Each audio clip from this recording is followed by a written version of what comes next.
Hey guys, well, I am finally back home from the Stadium Series game and event. It was awesome, but I am done with traveling for just a little while. That being said, we've got a brand new event to go over, so in this video, we're going to break down all of the new cards for the trade deadline event and talk about if there are any worth going after, that kind of thing, as we always do. Guys, if you haven't subscribed to the channel already, make sure you do so. Let's get into it. All right, we will start at the bottom in the meme of NHL Hockey Ultimate Team. Jack Johnson gets a card. Hey, at least it's not an MSP this time. 6'1", 227, only 84 speed and acceleration. At this point of the game, cards this kind of low in terms of attributes and, just speed in general, no abilities, that kind of thing. You really just want to use these to work towards objectives. So if you can get one of these cards, it's essentially just throw into your lineup, run some squad battles or even rivals if you don't care, and just try to work towards getting those free collectibles for the MSPs. This card's going for like 30,000 coins right now because there's no free way to get objectives done right now or to acquire the lower overall cards. I would assume maybe today with the new content schedule. I'm not sure. I know they're not adding new cards in, but maybe the new objectives will allow us, or start challenges. Maybe they'll throw those in to get another free one because they have done that recently. But this would be an instant sell right now. If you get one of these cards, I would sell it immediately because you're going to make like 25,000 coins just because people are trying to get it done. Then we've got the 85 Joel Edmondson, great size, 6'5", 221. He's got Magician and Booming Shot. Same situation though. At this stage of the game, if you're going to roll out someone who's 84 speed and acceleration, unfortunately, it doesn't matter what division you're in, to be honest with you. It's really just if you want to use a theme team, or again, you're just trying to get the objectives done, this would be an instant sell. Nick BJUGSTAD, they seem to just give all of the massive guys cards today. 86 speed and acceleration. Again, if we're being honest, 88 is probably the absolute lowest you want to go in terms of speed, just because there's so many cards that have mid-90s skating now that if you go and put them in your lineup and you're playing rivals, like, you're going to get absolutely torched. Again, especially if you're in the lower divisions because you're going end-to-end so much. So shut down on him. Not really super impactful for a centerman. He's only got 85 on the draw. This is another instant sell. Wojtek Wolski from the Florida Panthers, 6'3", 215. This is going to sound completely random, but I went to I believe it was a Mississauga or a Brampton Battalion game. Sorry, a Brampton Battalion game back in, like, I don't know how long ago this was, because I remember watching him for the Battalion, so I am old. 88 speed and acceleration. Again, like I mentioned, 88 is probably the cutoff. He's got pretty good size. Again, the issue is, though, is that they're propped up by just being so expensive because of that lack of being able to get any for free for objectives. Over the next few days, again, same situation, I would probably sell. Then we've got Sam Lafferty, 86 overall, 6'1", 195. He's having a low-key nice season for the Blackhawks, 87 speed and acceleration. Again, nothing really to see here. He's got puck on a string. I'll mention this. It looks like they've stopped this event and kind of done a reset with giving everyone, unstoppable force, truculence, elite edges, or close quarters.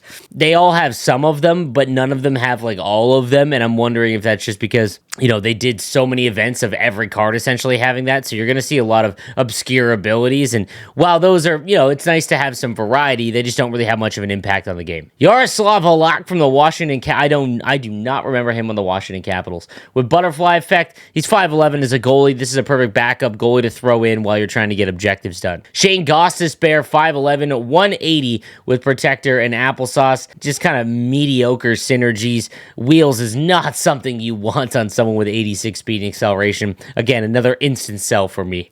87 overall, Jesse Puljujarvi, and eventually he's going to get a really good card because he's so big, 6'4", 201. Maybe if he gets traded, something like that. 89 speed, 89 acceleration, 90 agility. This is actually pretty usable. We'll hop into the market here on PS5 and see, like, 50K, like, that's not terrible if you are someone that holds onto the puck quite well. Like, you have to be that certain play style. If you're going to be someone that tries to go down the boards, he is not going to work out for you, but he is going to hold onto the puck quite well. Jonathan Marchessault is the complete opposite, 5'9", 183 from the Tampa Bay Lightning with Fly the Zone and Protector, 91 speed, 90 acceleration, and agility. A pretty well-rounded winger card, but he's just very small, obviously no unstoppable force. Unless you're a squad battler, again, it's very tough to use some of these cards now, especially with Truculence just taking over. There's so many of those high-end cards now with Truculence that if you don't have unstoppable force, whether it be silver or gold, it's very tough to just combat that, especially if you're going up against very good teams. Jordan Greenway, the 87 overall, 6'6", always gets a very good card, again, because of that size later in the game. Dangle City is one of the worst synergies in the game, but Workhorse is nice. 88 speed, 86 acceleration. Can't play him at center, so that's the one knock on him. Again, I would probably sell just because it's very, very slow at this stage. Filip Forsberg gets an 88 overall. A lot of people forgot that he got traded for Martin Erat, one of the craziest trades ever when you look back on it. 88 speed, 91 acceleration. It's tricky. It's just not something that you're going to use. Does have nice hand stats, though, so that is something to keep in mind. He always plays pretty well. Like, I've had Filip Forsberg on my teams multiple times. 186,000. Okay, buddy.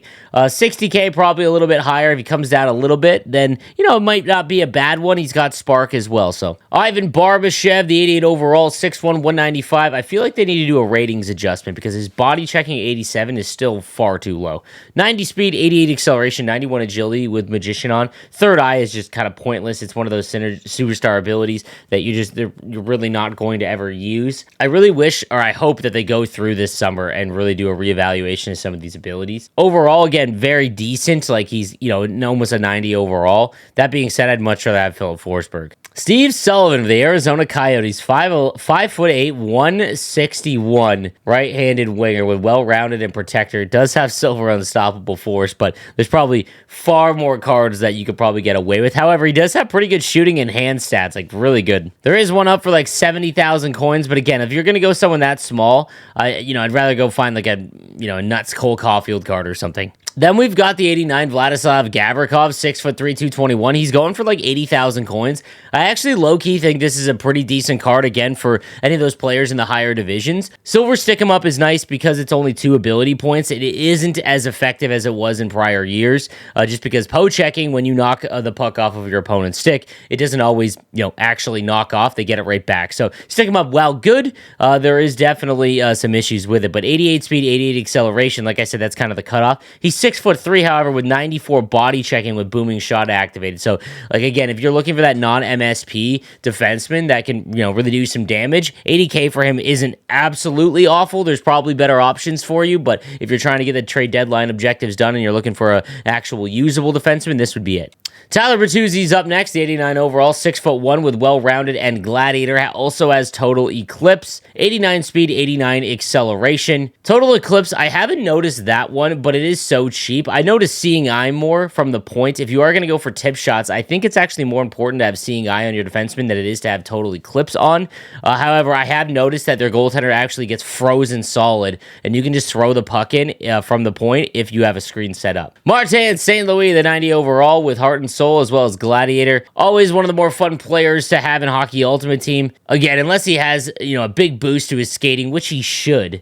It's just awfully tough to use him unless you're building a theme team or you play squad battles. Then we've got Timo Meier, Wingman, and Dangle City. I wish they would just give him double skating synergies because he's never going to have a good card. He's 6'1", 220, great in terms of knocking people off the puck just because he's so big, and he plays like that too. He's got over 90 skating. This reminds me, though, of just like a slightly bigger Sidney Crosby card because he's just kind of like 90 across the board, but he is much bigger. So if we can get a much higher rated Timo Meier card, like, he'd be definitely someone to look at. Then we've got Jacob Chikrin, 6'2", 220, with Applesauce and Gladiator Elite Edges. Probably wouldn't want Elite Edges on him, but Silver's a little bit better in this case because you don't want to activate Gold unless they are an defenseman that's going to play first pairing for you. 89 speed and acceleration at 6'2", 95 body checking. That's definitely usable at this stage of the game. And then we've got the 92 Erik Karlsson with Gold Puck on a String and Heat Seeker. Like I said about earlier, like, the abilities, like, you're just not going to use.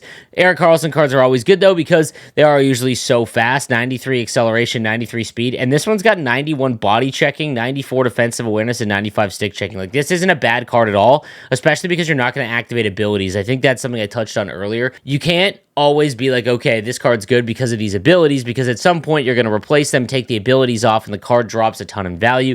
A famous one that I talk about a lot is Mackenzie Weegar. If you take the Spreadsheet Hockey Master Set, if you take Truculence off of Mackenzie Weegar's Spreadsheet Hockey card, he is not very good in comparison to some other cards, but with Truculence on, he's phenomenal. So just something to keep in mind here. This is a good attribute card. And then lastly, of the non-MSPs, we've got the 92 Jeff Carter. Jeff Carter cards are always pretty good. He's got 90 face-offs, 91 speed, 91 acceleration, 97 agility with Magician activated. A very good shot. Jeff Carter cards, while I hate to admit it because he's an LA King, just very, very good in Hockey Ultimate Team. Again, his ability is not something you want to activate. All right, on to the MSPs. First, we've got the 94 Sean Burke. I gotta say, the card art in this with like the jersey tear of the two teams is phenomenal. Like, I think they've done a fantastic job with card art in NHL 23. Unfortunately, that's kind of where the good parts of Hockey Ultimate Team end. He's got Workhorse, Spark, as well as Fly the Zone and Wingman, so 2 skating synergy. Very, very good. He's got Gold No Timer, which has proven to be a little decent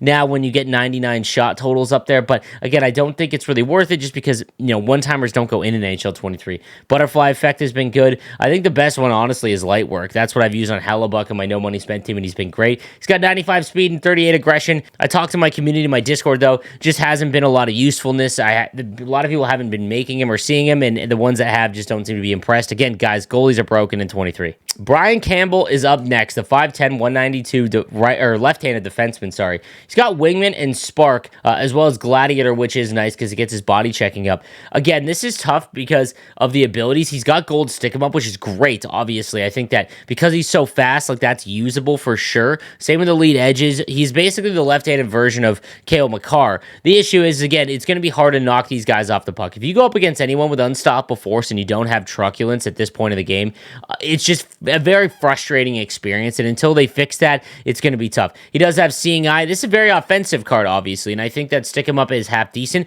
It's his size, obviously, that's going to be an issue. There is a lot of good left-handed defensemen now. Like, I don't see how you'd want to use Brian Campbell over any of, again, I'm talking about, competitively, or you're looking for an advantage or some help with your team, like Power and Edvinson and Jake Sanderson that just came out in the Next Gen event. There's no way that, in my opinion, that they replace, or that he would replace any of them.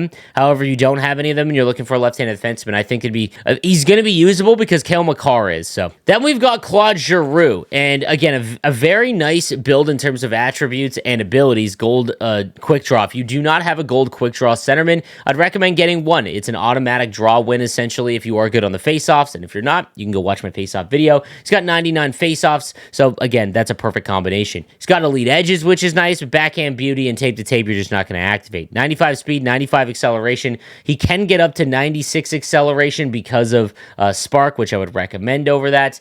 And then he's got buzzing. So 96 acceleration. It's a great attribute card, but the problem is there's so many big centermen, and defensively, he's going to have a heck of a time. There's no unstoppable force. Again, when you look back to some prior events, I'll use an example. Like, he's almost the same size as Connor Bedard, and if you use Connor Bedard's next-gen card, he gets thrown off the puck all the time. His shot's great, don't get me wrong, and he feels like a very good skater, but if you look back even further to the All-Star event, the Wayne Simmons card, he has a great build, no unstoppable force, so, and he got tossed around, even though he was tall. So, just something to keep in mind, guys. I don't know if I would go out and drop the huge amount of coins to get him because there is an increase in cost because they do jump up to 94. Then we've got the 94 JT Miller, and again, another great jersey swap with the Tampa Bay Lightning and then the rest being the Tampa Bay Lightning, or sorry, the New York Rangers, my apologies. No contest, big tipper, total eclipse, close quarters. This is the most fun card of all these, especially if you're a player like me. I love going for tip shots. I think they're hilarious. Again, it's just something that you can set up.